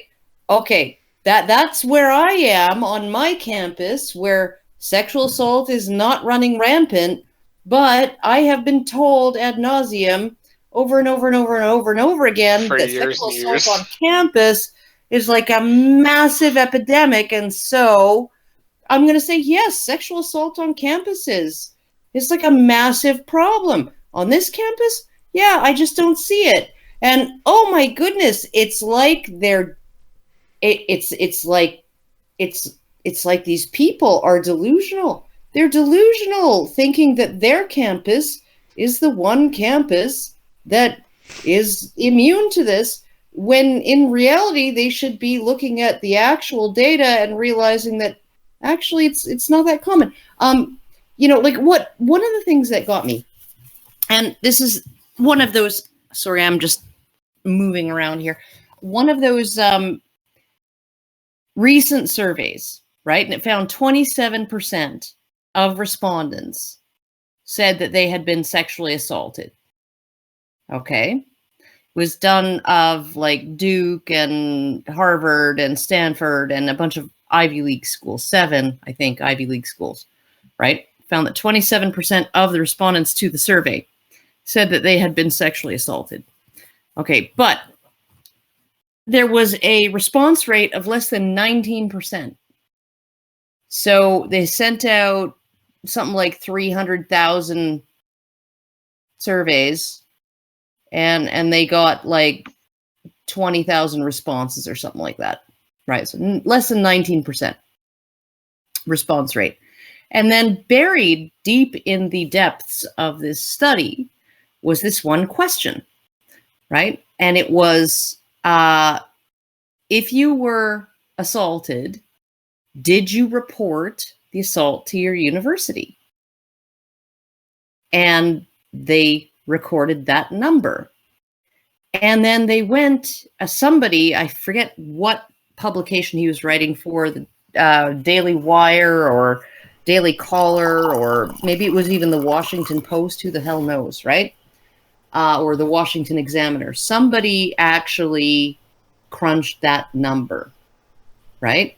And compared it against the number of reports over the previous 4 years under the Clery Act, right? Because the Clery Act requires universities to disclose reports of all crime that occur on their campuses, right? Yep. So, And the Clary Act reports would include everything from sexual assault to sexual harassment to actual rape committed against both men and women, right? And this study, when the guy crunched the numbers and extrapolated against what would be expected in the entire female university population of the US over the course of 4 years, okay? There was a 9-fold difference between those two numbers. 9-fold. You would need 9 times more reports under the Clary Act to essentially say that this study was representative of the general American university population, right? And the hilarious thing is that you can't even explain away that discrepancy by saying, oh, well, all of the 80%, 81% of people who chose not to respond to this survey were not sexually assaulted. Because even that doesn't account for it. Even that was not enough to account for the difference. But 5 out of 4 women are raped on university campuses by the time they graduate. Oh my God.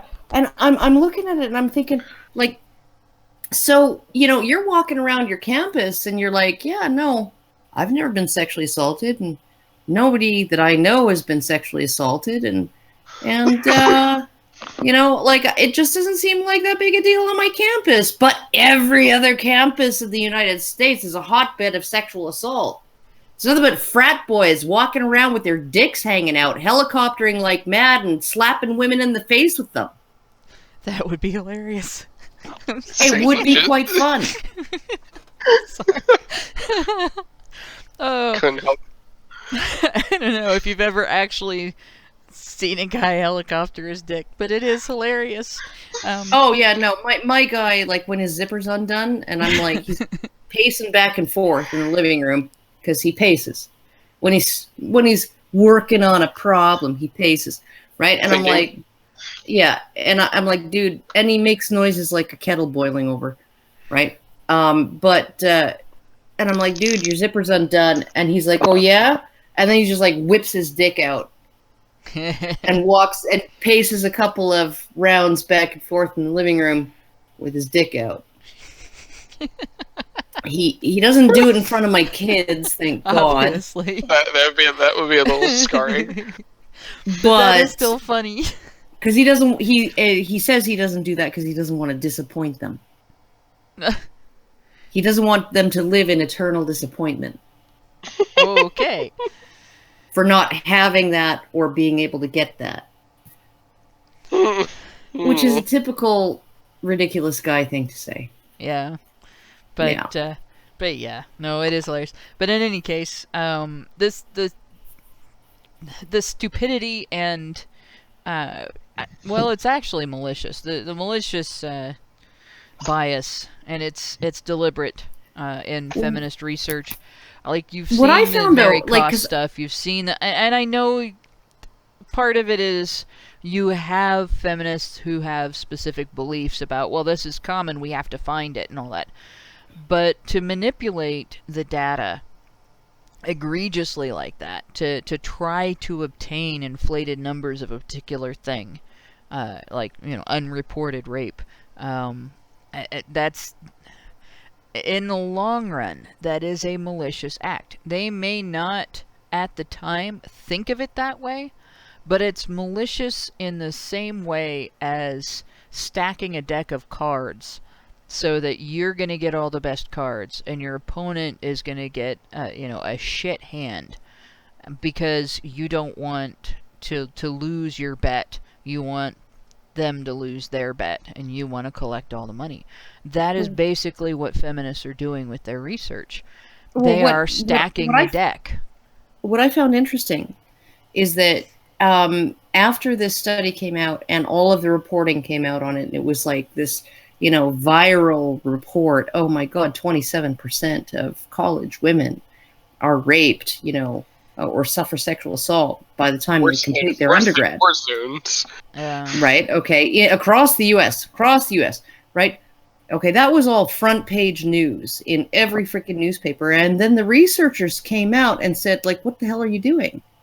This doesn't apply like that.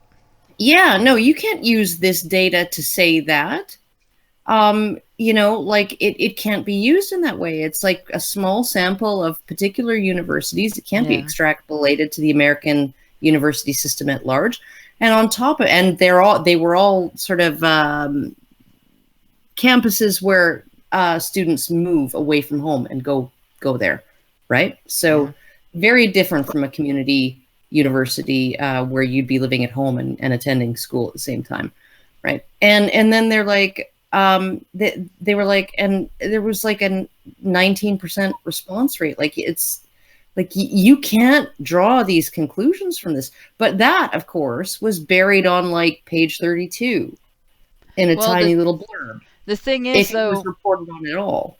Feminists they know this. I mean, they will use research that cannot be extrapolated to the overall population as if it can. Regularly, frequently. All the time. But if you talk to them about female perpetration and you point out the Bureau of Justice statistics here in the United States, or I can't remember what agency it is in Canada that has very similar statistics that show that in the juvenile justice system there is a serious issue of sexual perpetration against by female staff, against the inmates by female staff, and it is 95% of staff perpetration against inmates in the male facilities is perpetrated by the less than 50% of staff that are female. You point that out, and the first thing they always do is attack the sample size, which, by the way, is almost the same as the sample size for men in the National Intimate Partner and Sexual Violence Survey that the CDC did and extrapolated to the entire United States. So when you discuss, this is what happens when women have vulnerable teenage boys in a captive situation who are dependent on them for all of their welfare, for their entire well-being. We're talking about female juvenile prison guards and female educators in the juvenile justice system and other female staff in the juvenile justice system. That is what happens. That 95% of staff perpetration of sexual misconduct against minors in that system is done by the less than 50% that are female. More than 50% of the staff is male. If you suggest that indicates anything about female propensity toward sexual misconduct, they'll go off the rails, and they will challenge the sample size. They will challenge the methodology, and it's the same methodology. Well, it's not exactly the same methodology. They didn't ask the boys, did these things happen, and then interpret those things as victimizing. They gave specificity to the incidents, and they asked the boys if they were victimized and let them make that decision for themselves.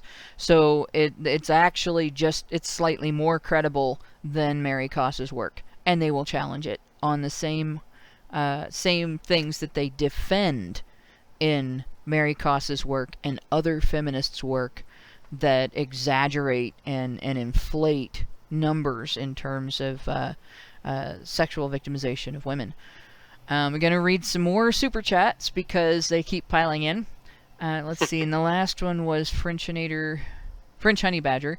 We have Frenchinator 2. No, I did that one already. Field of Bears, and one just got added. And everything moved up, and now I can't see the one that... Field of Bears gave us $5 and said, progress toward what? Communism? Let's get the helicopters. Frenchinator 2 gave us $2 and said, a Chili's is not not the law. The law bar. Not the law bar.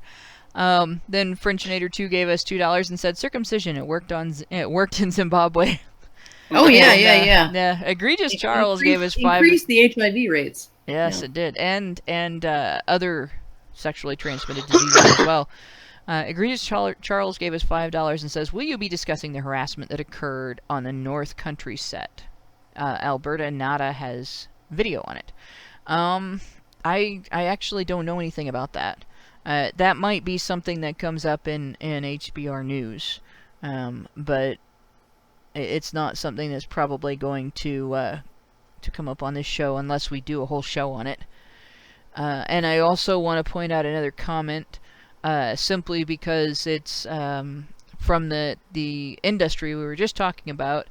Dynasty Zero says, "I work as a corrections officer, and I believe on reason female officers are more likely to commit sexual misconduct. Or one reason female sexual officers are more likely to commit sexual misconduct is because, unlike the men, they don't really need their jobs." And there are plenty of situations like that where you have somebody who is married and her housing and stuff is covered under her husband's income. Although I think there are probably plenty of female corrections officers who are single. But in any case, I think that there is an argument to be made that the female correctional officer sample size or sample is not. You can't extrapolate it to the general population of women. Just like I think that men in positions of power, right, and women in positions of power tend to have a larger proportion of people with certain personality types that lead to certain types of behavior.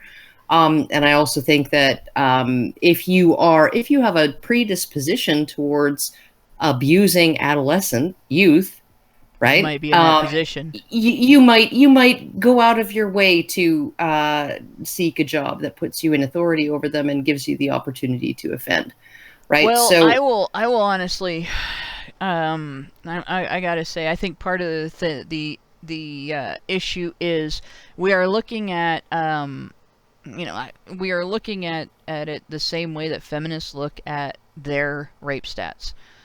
We know that the perpetration itself is mainly done by women, but we do not know if it's all of the women in the industry. We do not know if it doesn't fall along the same lines as God. Why do I have a block on that guy's name in my head? Lisak. Yeah. If I'm going to learn to remember that guy's name. But in any case, that it might be what he found, that it might be 4 to 6% of that. I think it's like 42 or 45% of the staff is women. So it might actually be this tiny percentage of the staff, and they may be abusing a significant number of the boys. What really blew my mind when I looked at that information was that it takes place in public areas. A lot of it, the majority of it is taking place during the day. The majority of it is taking place in common areas, not public areas, but common areas of the facilities. So this is something that, if it's false allegations or if it's true allegations, either way, one big solution is to put cameras in common areas in juvenile detention facilities, because then you would be able to prove what people were doing at every moment that they were in those areas of the facilities. Now, it's possible that if there is abuse taking place on the scale that was reported, which is possible, that would just transfer to the less common areas where there are no cameras, but you would still have video of people entering and exiting those areas, and if they did so at inappropriate times, there would be something to ask questions about. So, I mean, that would be a major solution, and I know that's been implemented in some institutions, because I actually have a friend who works in one. So, and his institution, if they're in a common area, they're on camera. So that's progress. Yeah, that's progress. That is actual progress, because it protects the guards and it protects the inmates as well. But I also want to point out there's a difference in the inmate population from the general population. There's a vulnerability in the inmate population that has nothing to do with their being incarcerated. And that is that the inmate population has a disproportionately high percentage of intellectually disabled people. Yes. Who are less likely to enforce their boundaries for a variety of reasons. So in addition to all of this taking place, you're dealing with a situation where the individuals that are under the care and protection and authority of these prison guards have an added layer of vulnerability, and the guards have an added layer of responsibility at which they are failing when they do this. And I shouldn't just say guards, because, like I said, women working in those facilities work in a variety of capacities, including educational. And medical and. Yeah, but moving on, we will listen to one more part, and we can have one more segment, and then we are going to end the show. So we'll go on for a few seconds here and see how far we get. See if we can get to 40. For campus, and they acknowledge that you can be doing better. And by doing it with a group, having some conglomerate data, it was a lot easier than every individual school kind of being scrutinized publicly. So I think climate surveys are important. The DOJ has since done one in 2016. And if I remember correctly, the lowest rates, at least for female sexual assault, because they also measured against men, transgender, gender nonconforming individuals, which is important data to consider as well. For women, it was as low as 18% and as high as 40%, Tulane. And so that range really shows you that not every campus has the same level of problem. And if you were hitting 40%, if you weren't sounding the alarm, you really were setting yourself up for a lot of harm and setting up your students as well. And there was also... So I'm going to interrupt this. We're at 39:58, but what she just explained... one of the things they're not taking into consideration is the question of at what point of intoxication does drunk sex become rape, and how is that influencing the statistics on university campuses? I went to a dry campus. We didn't have fraternities. We didn't have sororities. I went to college on a dry campus. In fact, smoking was not allowed. You had to walk off campus property to smoke a cigarette. If you got caught having sex on campus property, you could get kicked out of school. It was run, the school wasn't Mennonite itself, but it was run by the Mennonite Church. And they wanted us to focus on our studies. They wanted us to socialize without the pressure of sexual relationships. It was an environment. We had chapel on the university campus. We had a thing called forum that we had to go to, that was an advisory thing, and it was also an exposure to life issues and life experiences of people who were older than us and had experiences that we hadn't had. It was a very dedicated staff, and it was a very nurturing environment. And so there's that campus probably doesn't have the same statistics. And even using Mary Koss's methods, that campus is not going to have anywhere near the same statistics for feminists finding students to be victimized as, say, one of the party schools. A lot of the state schools have sororities and fraternities, and they have parties, and they have a lot of alcohol consumption. And here in Ohio, it's not that uncommon for a lot of drunk sex and a lot of drugged sex to be taking place in those environments. And it's these are adults that get together and get drunk and get high and have consensual sex with each other. But under feminist standards, quite frequently, consensual sex in those circumstances will be labeled rape. And wasn't Athens, Ohio? Yeah, wasn't Athens, Ohio, the campus that where there was the Public Sex Act? Yeah, there was a guy and a girl who were both drunk. He, I think, appeared to be more drunk than her. And yeah, he was, and she wasn't staggering.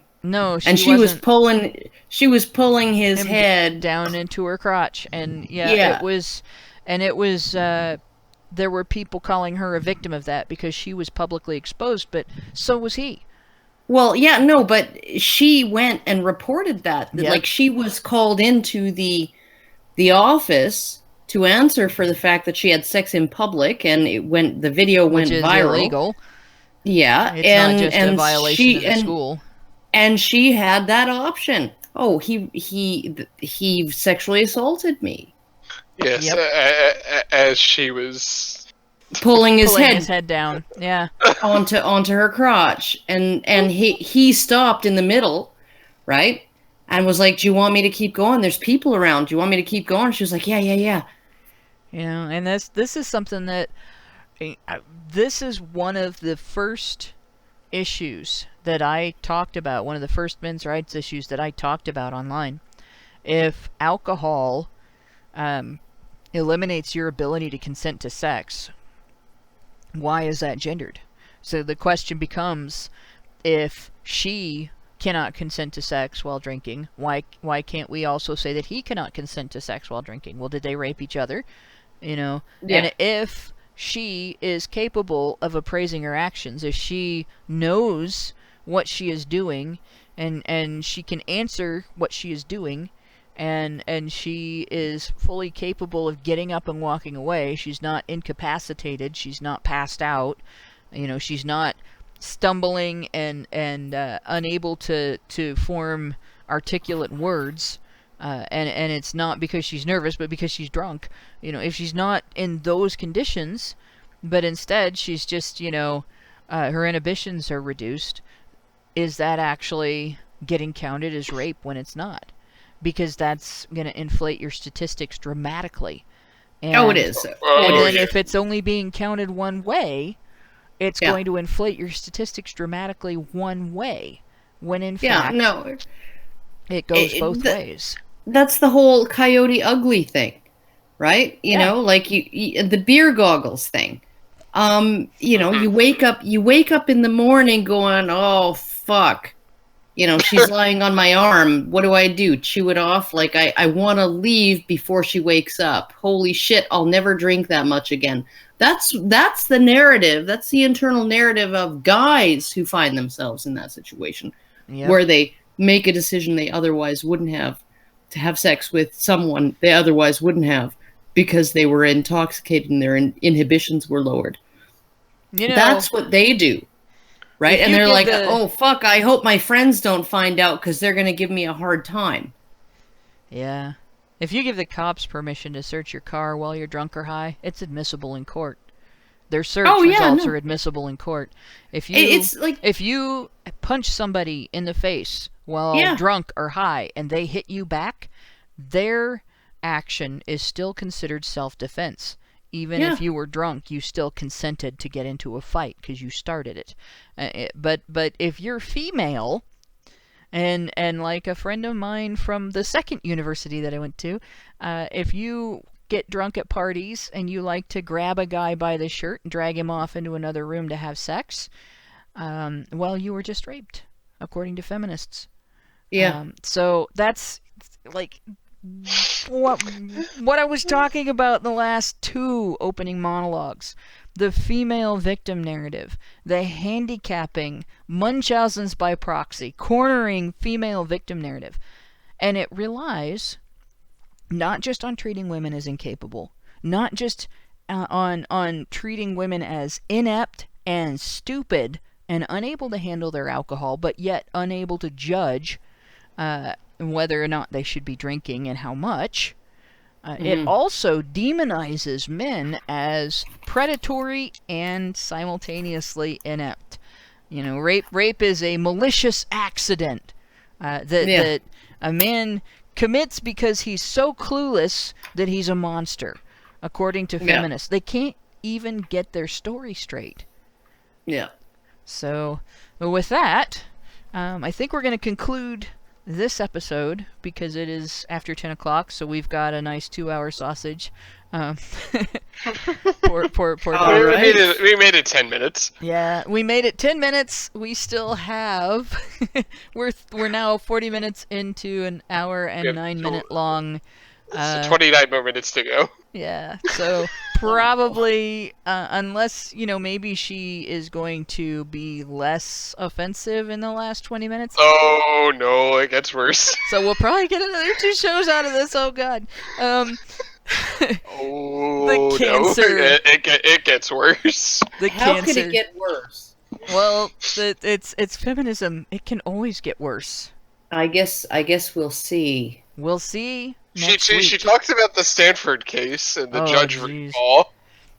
Oh yeah, so that's gonna be the one I go off on. Yep. Yeah. That's 3 minutes from now. So. Yeah, so we can prepare for me to be screaming and yelling at the stupid next week. And as I said, thank you for everybody listening tonight, for listening to this cancer. Honey Badger Radio is the chemo. And thanks you guys for sticking around for such a long show. We're the fire that kills it. Yes, there we go. Fire that kills it. Yeah. Helicopter sausage. There we go. A troll with a purpose. Helicopter sausage. There we go. And again, thanks to everybody who behind the scenes works very hard to make Badger Talk, make HBR Talk happen. And we have one more super chat. The DCV Titan gives us $5 Canadian and says, "How can it get worse? Tune in next time to find out." And I think that's the perfect ending. Same bat time, same bat channel.